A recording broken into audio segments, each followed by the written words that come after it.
The big artists I've worked with, I've worked with many. I've worked with Sean Paul. I've worked with Davido. I've worked with Wizkid. I've worked with Burna Boy. I've worked with Sauti Soul.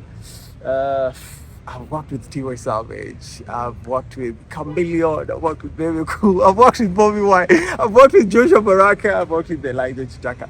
I cannot pinpoint and say this is the biggest artist I've been able to work with. There are seasons. And what I use to measure what a big artist is might be different. Somebody might say, by age, this is a big artist. I've worked with Akon. Come on.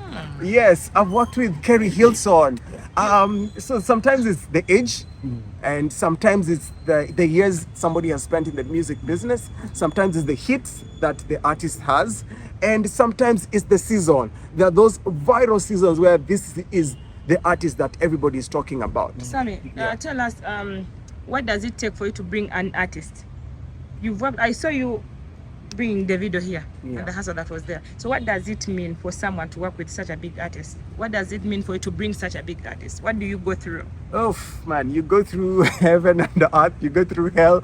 I mean, it begins with having a connection, knowing people that know people, being very professional, lots of meetings online, and just ensuring that everything is working together. You have to have lots of money at the end of the day.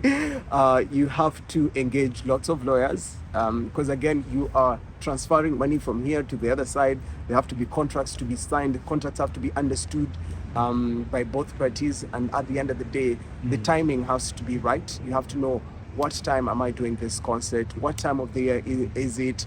Students, who's your main target audience? Am I targeting students? Am I targeting older people? What is the venue? What are the issues surrounding the venue? Am I taking him to Kololo? What do I need to do to get, clearance from Kololo? KCCA, do I have permission? Police, do I have permission? NEMA, do I have permission? Sponsors, what is in it for the sponsors? What am I giving them? What are they giving me? Which production house am I working with? Am I working with Fenon? Am I working with ATS? Am I working with Buzz? Am I working with Cash Events? Am I working with Talent Africa? And then at the end of the day is marketing, which at the end of the day, you want to market the event, but at the same time, you have to be very cautious of the economy.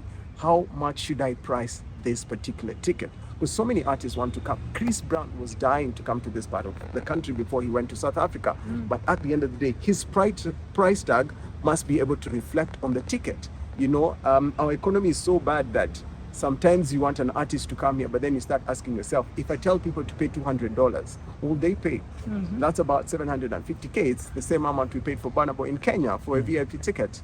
When we had Davido here and tickets were going for 250 and 150 for ordinary, people were complaining.